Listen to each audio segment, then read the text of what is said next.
I'm Eric Watkins, president at Abstrakt. So cold calling is really the foundation for sales enablement for a lot of reasons. First reason, there's no more impactful form of marketing than actually having a conversation with a person. Ideally, we'd love for that to be face-to-face, but in this day and age, it's just not possible. So without that direct connection in person or over the phone, all of your marketing is really just in the background. And what cold calling does, it makes your emails more real, it makes your ads more real, it makes your LinkedIn's more real, because now you are a real person that has talked to me and I've had a conversation and I know who your business is.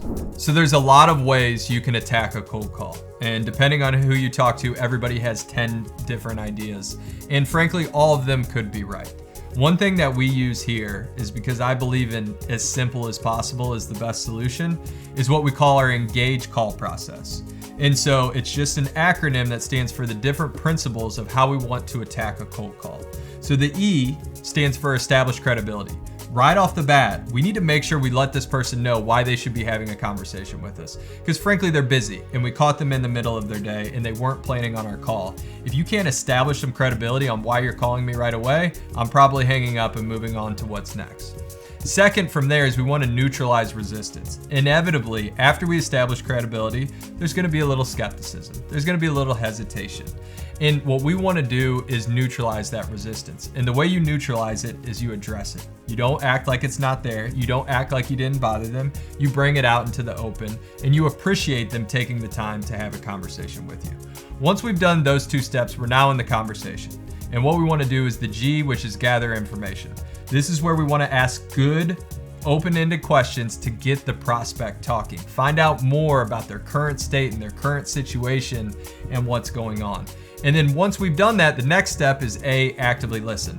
We don't want to just ask our questions and then go to the next question. We want to truly hear what they're saying. If something didn't add up, say, hey, that didn't make much sense to me. Could you explain that a little bit further? Or, oh, that's really interesting. Tell me more about that. That is the gold of the call. When we actively listen is where we uncover the pain, we uncover the problems on how we could eventually have a solution that could help them. Then after we've actively listened, that's when we're going to generate interest. So we're going to take everything we learned from actively listening and gathering information in the conversation, and then we're going to correlate that to our value prop. And we're going to talk about how the problems they're experiencing and the solutions that we could potentially provide that they should be open to hearing about in sitting down and meeting with us, how we could solve their problem. And then once we've done that, we're going to engage the prospect. And that's the final step. We're going to lock down a calendar invite. We're going to send them some materials pre-call. We're going to confirm the meeting. We're going to make sure that when we show up on that meeting, we're prepared to have a great conversation. And we need to remember, this was a cold call. They didn't reach out to us. They weren't looking for anything. So when we go out to that meeting, we need to act as such. We need to thank them for taking the time to hear about our solution. We need to address that they may not be looking to make a switch today, but let them know that we have some really good information that we'd love to share with them. And then if there's potential interest, we would love the opportunity to partner together. And that framework is really simple. It's worked across thousands of different industries and verticals that we've called on behalf of. And I think it's really good to have a consistent approach, because if not, you're just guessing. At the end of the day, you don't know what works and what doesn't. Where I think people go wrong with cold calling is they think about, I have a list of 1,000 people. I'm going to call through that list and I'm going to see who's interested. The reality is at any given time, maybe 5% of the market is actually interested in your services. So the value in cold calling is not in the 5%, it's in the 95%.